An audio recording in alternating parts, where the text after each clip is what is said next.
आणि ते कशा प्रकारे चिरडण्याचे पण प्रयत्न सुरू आहेत हे देखील आपल्याला समजतं आहे. खरं तर ते संपूर्ण आंदोलन हे शांततामय पद्धतीने सुरू झालेलं आंदोलन होतं आणि ज्या प्रकारे आज केंद्रातनं ज्या प्रकारचा दबाव त्या मुलांवरती आणला जातो आहे, मुलींवरती आणला जातो आहे, त्यांना ज्या प्रकारे मारलं जातं आहे आणि त्याचे सगळे परिणाम हे संपूर्ण देशभर उमटत आहेत. तसेच ते महाराष्ट्रात देखील उमटत आहेत, तसेच ते मुंबईमध्ये देखील उमटत आहेत. तुम्ही सगळेजण बघताच आहात. खरं तर ही साधी गोष्ट होती. या सगळ्या प्रकरणामध्ये आजपर्यंत भारतीय जनता पक्ष ज्यावेळेला विरोधामध्ये होता, विरोधी पक्षामध्ये ज्यावेळेला होता, त्यावेळेला त्यांनी अनेक मंत्र्यांचे राजीनामे मागितले होते. मला आजही आठवते की त्या रजा अकादमीच्या विरोधात ज्यावेळेला मी मोर्चा काढला होता, त्यावेळेला आम्ही मुंबई पोलीस कमिशनरांचा आम्ही राजीनामा मागितला होता, त्यावेळेला अरूप पटनाईकांचा, आणि त्याच्यानंतर त्यांना पदावरनं बाजूला करण्यात आलं होतं काँग्रेसच्या काळात. मुंबईमध्ये ज्या वेळेला ते कसाब वगैरे सगळे आलं, 26/11चं प्रकरण झालं, त्यावेळेला आर पाटील असं म्हणाले होते की बडे बडे शहरों में छोटी छोटी बातें होती रहती है. या एका वाक्यावरनं त्यांना गृहमंत्री पदावरनं काढून टाकण्यात आलं होतं. आणि साधारणपणे पदाची ज्यावेळेला तुम्ही जबाबदारी घेता, त्यावेळेला पदामधनं आलेल्या अपयशाची देखील जबाबदारी ही तुम्हीच घेतली पाहिजे. हीच खरी तर मागणी आहे. आणि हीच मागणी होती या मुलांची की हे काय पहिल्यांदा नीटचे पेपर कुठले नव्हते. ही मला असं वाटतं तिसरी वेळ आहे. नीट परीक्षा ज्या वेळेला आणल्या, त्याच वेळेला आम्ही विरोध केला होता त्या गोष्टीला की असल्या केंद्रीय पद्धतीने तुम्ही या परीक्षा घेऊ नका. पण ते सत्ताच एवढी होती की त्यावेळेला कोणाला ऐकायची त्यांची तयारी नव्हती. आजही नाही आहे. आणि आज प्रश्न असा आहे की आज राजीनामा धर्मेंद्र प्रधानांचा मागायला सुरुवात झाली होती, परंतु आता प्रश्न असा आहे की ज्या प्रकारे मुलांना मारलं गेलं आहे, आता हा प्रश्न प्रधानांपुरता मर्यादित न राहता पंतप्रधानापुरता पुढे गेलेला आहे. आणि त्याच्यामुळे गृह खातं आणि आज पंतप्रधानांनी आज काहीतरी ट्विट केले, पण त्या ट्विटला काही अर्थच नाही आहे. खरं तर या लोकांना बोलवून जर समजा त्यांच्याशी चर्चा केली असती आणि तो विषय जर नीट समजून घेतला असता तर एवढं प्रकरण पण झालं नसतं.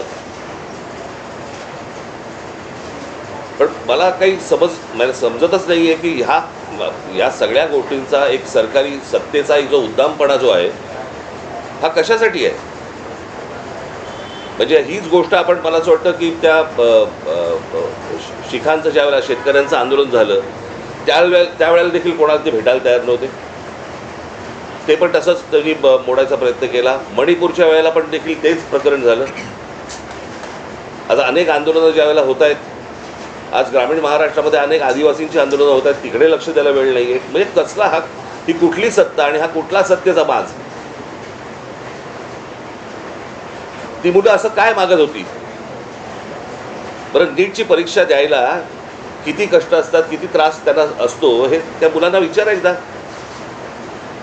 माझा एक जुना व्हिडिओ तुम्हाला आठवत असाल तर मी कुठेतरी तो व्हायरल होताना दिसतोय की ज्यावेळेला मी पंतप्रधानांशी बोललो होतो नीटच्या परीक्षेबद्दलच, आणि मी त्यांना त्यावेळेला सांगितलं होतं आज शेतकरी आत्महत्या करतायत, उद्या हे विद्यार्थी आत्महत्या करतील, आणि तेच झालं.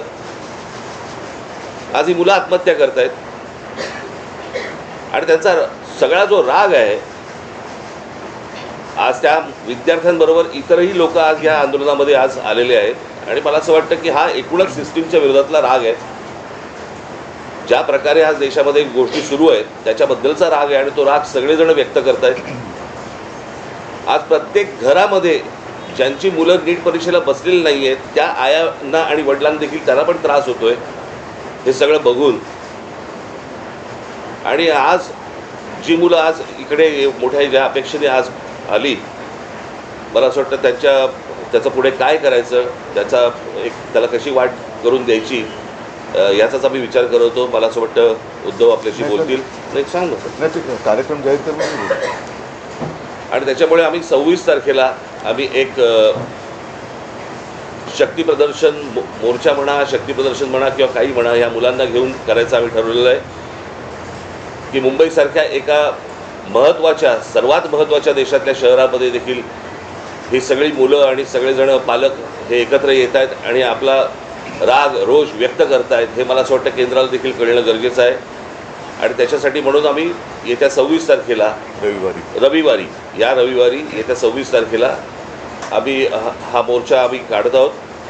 हा मोर्चा निघेल शिवाजी पार्क शिवतीर्थावरून हा निघेल आणि हा मोर्चा जाईल सिद्धिविनायकाच्या इकडे. तिथे जाऊन आम्ही देवाला साकडं घालणार आहोत की या सरकारला सुबुद्धी देव, आणि याच्यासाठी म्हणून तिकडे आम्ही त्याची सांगता करणार आहोत. आणि हा आत्ताचा आमचा कार्यक्रम आहे. मला असं वाटतं पुढे मी कालच दिल्लीला जाऊन आलो. माझ्या आधी अमित पण जाऊन आला. आपल्या माध्यमातून ही दृश्य संपूर्ण जग पाहत आहे. एक गोष्ट नक्की की हा विषय केवळ नीटच्या परीक्षेपुरता मर्यादित नाही आहे. कारण ज्या वेळेला मी गेलो, माझ्यासोबत संजय राऊत होते, अनिल देसाई, अरविंद सावंत ही सुद्धा मंडळी होती, खासदार होते. आणि त्या गर्दीमध्ये एक व्यक्ती राजा तिकडे संजयला असं भेटला की त्यांनी विचारलं की आप कहाँ से आए हो. संजयने विचारलं. त्याला मैं बिहार से आए हूँ लेकिन मैं हूँ तो मध्य प्रदेश का. तर तो काय विद्यार्थी वाटत नव्हता, पण मध्यमवयीन तरुण होता. तर त्याला विचारलं आप क्यों आए हैं. तर त्यांनी सांगितलं की माझा व्यवसाय नीट चाललेला होता, माझी रोटी व्यवस्थित चालू होती, पण नोटबंदीच्या वेळेला माझी पूर्ण उद्योगधंदा रोजीरोटी उद्ध्वस्त झाली आणि तो राग व्यक्त करायला मी आलेलो आहे. म्हणजे हे काही एक निमित्त झाले असं म्हणा पाहिजे तर, परंतु हा गेल्या काही वर्षातला राग हा आता उफाळून वरती आलेला आहे. दुर्दैवाने आज मी वृत्तपत्रात वाचलं आणि कालच आपल्या माध्यमातून मी बघितलं की न्यायमूर्तींना किंवा न्यायालयाला या प्रकरणाकडे लक्ष द्यायला वेळ नाही असं ते म्हणाले. आता विषय असा झालेला आहे की दिल्लीमध्ये मलासुद्धा तिथल्या काही मुली भेटल्या आणि त्या संतप्त होत्या.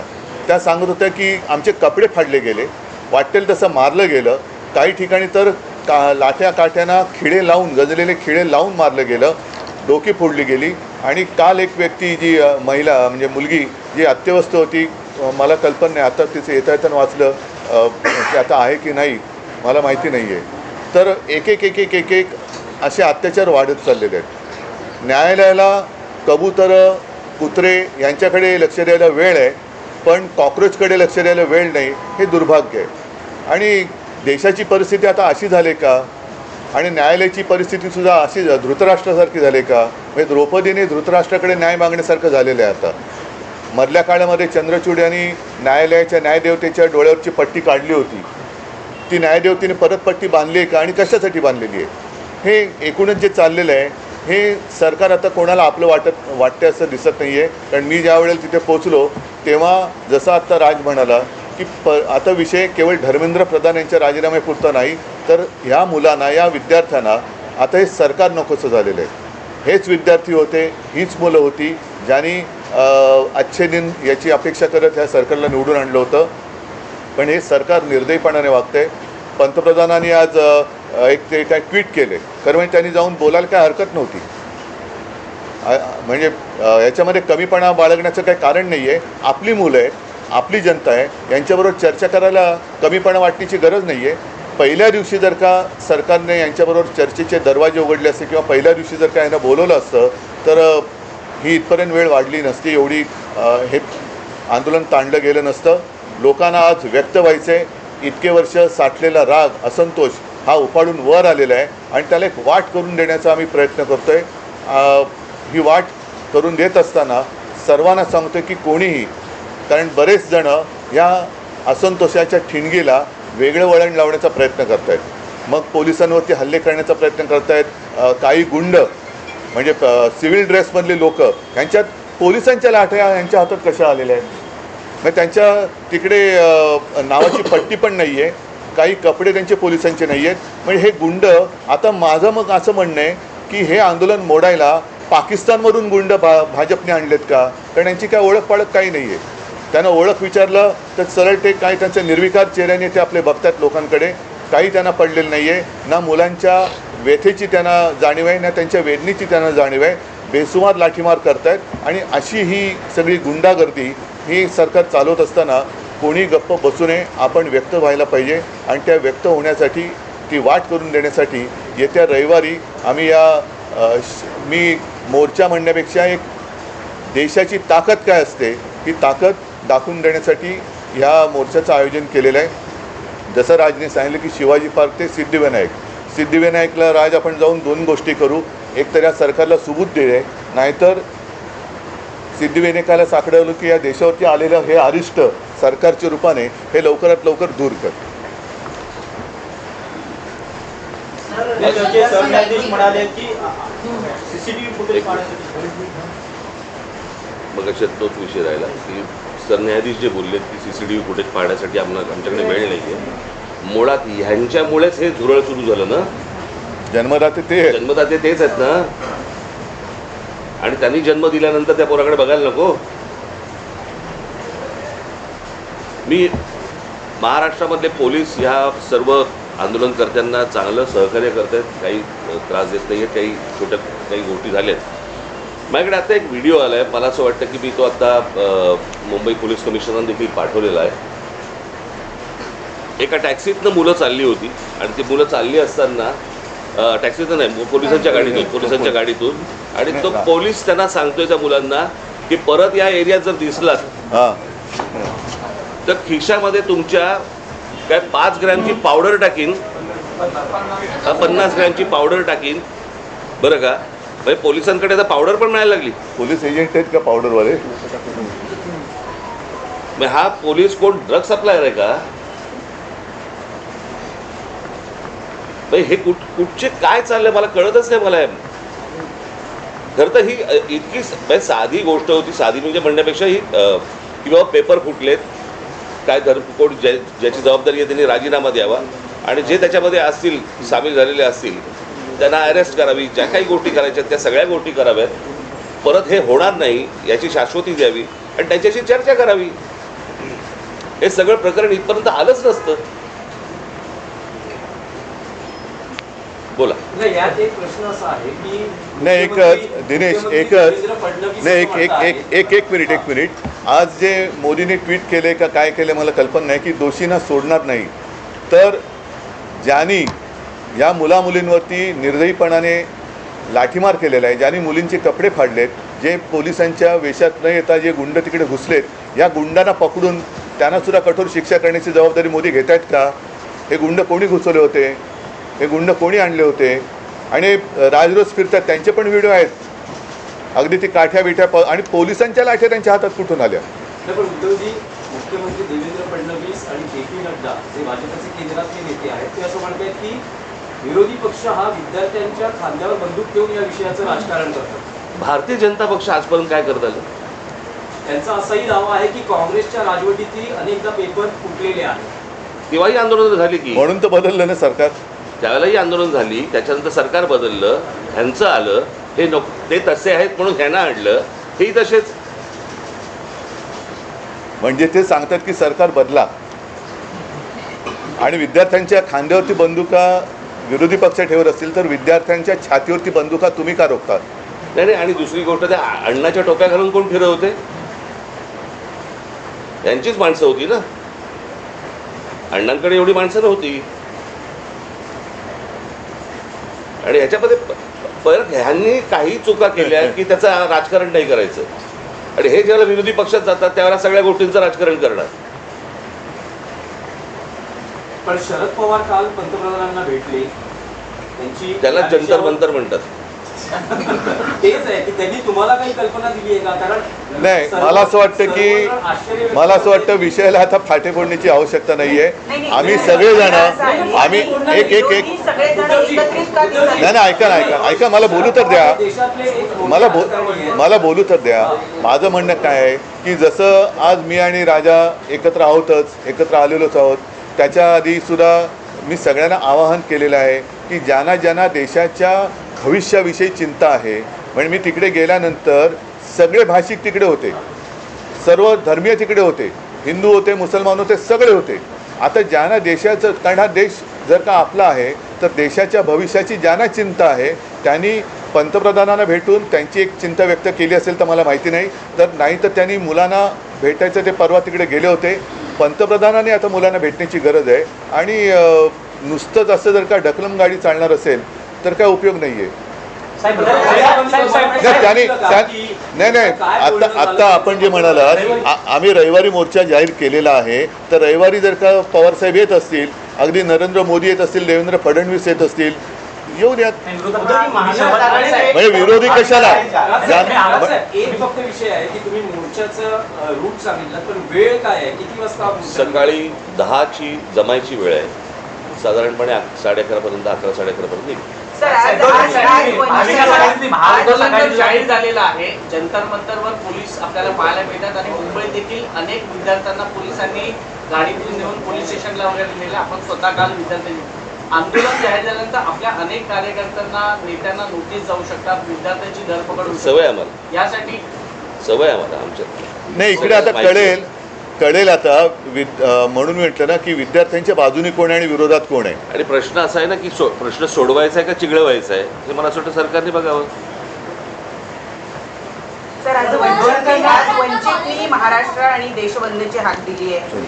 26 तारखेला तुम्ही आता मोर्चा काढणार आहात. प्रत्येक राजकीय पक्ष वेगवेगळ्या गोष्टी करण्यापेक्षा पहिली गोष्ट म्हणजे आता हे ते जाहीर करणं हे आम्हाला माहीत नव्हतं. ज्यांनी स्वतंत्रपणे जाहीर केलं ही गोष्ट बरोबर आहे. आम्ही देखील जे काही ज्याला मोर्चा म्हणा किंवा काही म्हणा, या सगळ्या गोष्टी करताना तिथे आमचे राजकीय पक्षाचे झेंडे नसणार. कळलं का? तिथे जर कुठचे झेंडे असतील तर ते फक्त तिरंगे असतील, देशाचा झेंडा असेल. बाकी कुठचेही राजकीय पक्षाचे झेंडे त्या सगळ्या अख्यामध्ये कुठेही नसणार. आणि आत्ता उद्धव सांगतात त्याप्रमाणे काँग्रेसशी देखील बोलणं चालू आहे, ते देखील सहभागी. काल माझं बोलणं झालं, राहुलजींचं पण झालं. मग सपकाळांचा फोन आला होता आणि त्यांनी पण सांगितलं की आपण एकत्रितपणाने या गोष्टी करू. आता हे आम्ही परवाच्या मोर्चाची घोषणा तर केलेली आहे.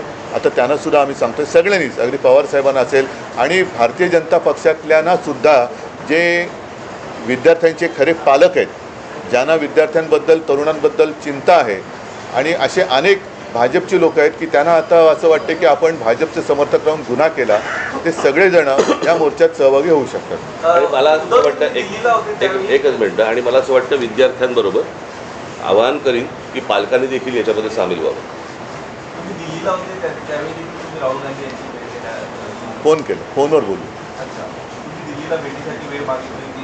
नाही, एक तर काय झालं, मी तिकडे रात्री पोचलो त्यावेळेला त्यांचं आंदोलन नुकतंच संपलं होतं आणि त्यांना मला वाटतं ते कुठलं छत्रसाल स्टेडियम तिकडे नेलं होतं. मला जंतर मंतरवरती जायचं होतं कारण अभिजित आणि सगळेजण तिकडे वाट बघत होते. मी तिकडे गेल्यानंतर मग माझी काही भेट झाली नाही, पण काल सकाळी माझं फोनवरती बोलणं होतं. भविष्यामध्ये आपण जंतर मंतरवर विद्यार्थ्यांशी थेट संवाद जाण्यासाठी जाणार आहात? अरे मी आत्ताच गेलो असतो, माझी तब्येत बरी नव्हती. नाही, दुसरा मुद्दा काय माहिती आहे ना, जंतर मंतरवरती एक केंद्रबिंदू झालेला आहे, पण हे आता पूर्ण देशाची भावना आहे. म्हणून मी जे म्हटलं ना की एक राष्ट्र एक भावना, जो जिथे जिथे आहे तिथे त्यांनी या गोष्टीचा विरोध व्यक्त केला पाहिजे. सगळेजण काही जंतर मंतरवरती पोहोचू शकतात, जाऊ शकतात आणि जाण्याची गरज आहे असं मला वाटत नाही. आज ग्रामीण भागातसुद्धा आंदोलनं होत आहेत. राज्यातल्या आणि देशातल्या अनेक शहरांमध्ये ही आंदोलनं होत आहेत. विद्यार्थी झुंडीच्या झुंडीने बाहेर पडत आहेत. आणि कालच एक मी व्हिज्युअल बघितलं की एक तरुणी त्या पोलिसांच्या गाडीसमोर एकटी उभी राहिली होती, इथेच बाजूला. ही तरुणांची ताकद आहे. ज्या ताकदीला झुरळ समजलं जातं, त्या झुरळांच्या ताकदीला आता हे घाबरलेले आहेत.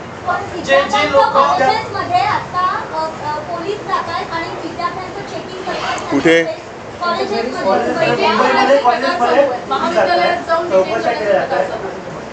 काय कसले चेकिंग करतात?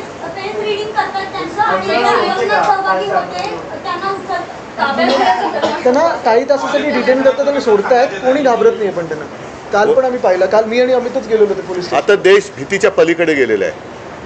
आणि कालसुद्धा मी तिथे ज्यांना भेटलो ना, एक तो तुमच्याच माध्यमातून बघितलं, तो एक मुलगा उभा आहे ना, मारो मारो मारो, तो नागपूरचा मुलगा आहे.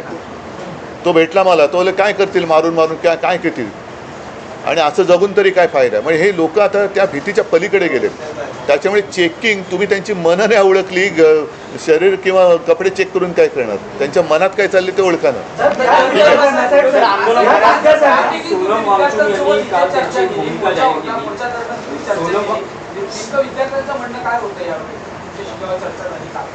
आलं नाही तुमच्यापर्यंत? त्यांनी व्हिडिओ काढले होते ना. ऑडिओ व्यवस्थित नाही आहे का? सोनम त्यामुळे वांगचुक यांचं असं म्हणणं आहे की विद्यार्थ्यांवर ज्या केसेस आहेत हो. त्या मागे घेतल्या तर आपण आंदोलन किंवा उपोषण संपवतो. तुमचं विरोधी पक्षाचं काय म्हणणं आहे की याचा लॉजिकल एंड म्हणजे धर्मेंद्र प्रधान यांचा राजीनामा तेव्हाचे आंदोलन थांबेल, की सरकार असं म्हणते की चर्चा करायला या, लोकसभेत संसदेत यावर चर्चा होईल आणि त्यानंतर मग पुढचा निर्णय घेण्यात येईल. आता तिकडे Logical end काय? नाही बघा, आता प्रत्यक्षात तिकडे काय चाललं आहे, कारण मी मागे प्रेस कॉन्फरन्स घेतली होती. नाही, मी इथेच बोललो होतो, मला वाटतं की काही वर्षांपूर्वी म्हणजे 2018 साली एक जी डी अगरवाल नावाचे गृहस्थ होते, ते गंगेसाठी उपोषणाला बसले होते. सरकारने लक्ष नाही दिलं. 115व्या दिवशी त्यांनी प्राण सोडला. गंगा आणखीन वाईट झाली. म्हणजे करोनाच्या काळात तर मग गंगेमध्ये मृतदेह पण सोडले गेले. मग या सरकार हे निर्दयी आहे. मी वांगचुकना त्यांना तिथून हलवण्याच्या आधी 1-2 दिवस आधी फोनवरनं बोललो होतो आणि मी त्यांना हेच सांगितलं होतं की आपण उपोषण सोडा, कारण उपोषण कोणासमोर करायचं, ज्यांना काहीतरी संवेदना आहेत. या सरकारला संवेदना नाही आहे. त्याच्यामुळे त्यांना असं वाटतं की अशी लोकं गेलेली बरी, म्हणजे एकदा काय ते सगळं स्मशान शांतता होऊ द्या. पण तसं दिसत नाही आहे. अनेक जण आता प्रत्येकाच्या मनामध्ये ही ठिणगी पेटलेली आहे. त्याच्यात तुमचा जो विषय आहे की धर्मेंद्र प्रधान, शेवटी मग जबाबदारी कोणाची आहे? जे जबाबदार आहेत त्यांना सोडणार नाही. मग धर्मेंद्र प्रधान पहिले जबाबदार आहेत, त्यांना का सोडत आहेत? आणि धर्मेंद्र प्रधान पण कोणी एकेकाळी पेपर फुटीच्या विरुद्ध रस्त्यावर उतरले होते असं म्हणतात, जे आता विद्यार्थ्यांचं नशीब फोडत आहेत. राजसाहेब, तुम्हाला काय वाटतं की चर्चेतून, सरकार म्हणते चर्चेला या, यातून मार्ग काढू, तुम्हाला असं वाटतं की चर्चेतून मार्ग हे सुरुवातीला करायला पाहिजे होतं ना. हीच गोष्ट उपोषणही झालं नसतं, लाठीचार्ज झाला नसता, मुलांनी मार नसता खाल्ला. काय झालंय, आता घराघरामध्ये हे सगळं पोहोचलेलं आहे आंदोलन. त्याच्यामुळे सरकार आत्ता बॅकफूटवरती गेलं आणि म्हणून आत्ता ते सांगतात की आमच्याशी चर्चा करायला या म्हणून. कळलं का? ज्यावेळेला ज्यावेळेला त्या शेतकऱ्यांनी, ज्यावेळेला पंजाबच्या शेतकऱ्यांनी, हरियाणाच्या शेतकऱ्यांनी ज्यावेळेला मोर्चा काढला होता, त्याला काय नाही बोलवलं? कारण तो प्रत्येक घरातला, देशातला नव्हता विषय. आत्ता त्यांना अंदाज आला या सगळ्या गोष्टींचा, त्यांच्याकडे पण यंत्रणा आहेच त्यांच्याकडे, की अंदाज आला की हे घराघरात पोचलंय आणि घराघरात पेटलंय. म्हणून आता बोलतात की आमच्याशी चर्चा करायला या. मणिपूरच्या प्रकरणात, त्या शिखांच्या प्रकरणामध्ये काही ट्विट केल्याचं आढळलं का पंतप्रधानांनी? त्यांच्या लक्षात आलंय की हे आपल्या अंगलट आलेलं आहे आणि म्हणून ही आता सारवासारव सुरू आहे. आणि एकच आता नाही एक मिनिट, तुम्ही जे आता सांगितलं ना, तुम्ही जे आता सांगितलं की आता घरोघरी जाऊन चेकिंग, कॉलेजमध्ये जाऊन चेकिंग, तर मी सरकारला आणि पोलिसांना एक नम्र विनंती करेन की तुम्ही आणखीन आग भडकवू नका. ही मुलं शांत आहेत, त्यांच्याशी नीट चर्चा करा. ही शांतता भंग करण्याचं काम पोलिसांनी आणि सरकारने करू नये. मुख्यमंत्र्यांना आजही शंका आहे, ते म्हणतात की अँटी सोशल एलिमेंट, असामाजिक. आम्हाला पण शंका आहे की आता सरकारमध्ये असे कोण परकीय शक्ती सामील झाल्यात का की या मुलांना, देशाच्या विद्यार्थ्यांना चिरडण्यासाठी? आणि मी तुम्हाला सांगतो, 26 तारखेला जर असे कोणी घुसवण्याचे प्रयत्न केले ना, फटकावून काढणार. कळलं का? शांततेने मोर्चा असेल, शांततेने ह्या सगळ्या गोष्टी होतील, याच्यामध्ये कुठचीही हुल्लडबाजी नसेल, काहीच गोष्टी नसतील. पण उद्या जर समजा दिल्लीसारखं इथे काही करायचा प्रयत्न गुंड केला, घुसवले, इथे काही करायचा प्रयत्न केला, आमचे लोक सोडणार नाहीत. सर, हे सगळे उद्याचे मतदार आहेत, हे सगळे ह्या सगळा आक्रोश जो आहे, मला वाटतं का मतपेटीतून दिसेल? कारण आधी आपण ते हा विषय मतपेटीचा नाही आहे. पहिली गोष्ट तुम्ही लक्षात घ्या, आत्ता हा विषय मतपेटीचा नाही आहे, हा विषय कुठच्या निवडणुकांचा नाही आहे, हा विषय आहे त्यांच्या न्यायाचा. कळलं का? उद्या परीक्षेला बसलेले हे सगळे विद्यार्थी, विद्यार्थी आत्महत्या करतात, याचा अर्थ काय समजून घ्या ना. इथे मतपेटीचा विषय येतो कुठे? पण ज्या प्रकारचं देशामध्ये सत्ता राबवली जाते त्याच्या विरुद्धचा राग हा मला असं वाटतं प्रत्येक राज्यांमधून बाहेर येतोय. ही सर्वात महत्त्वाची गोष्ट आहे.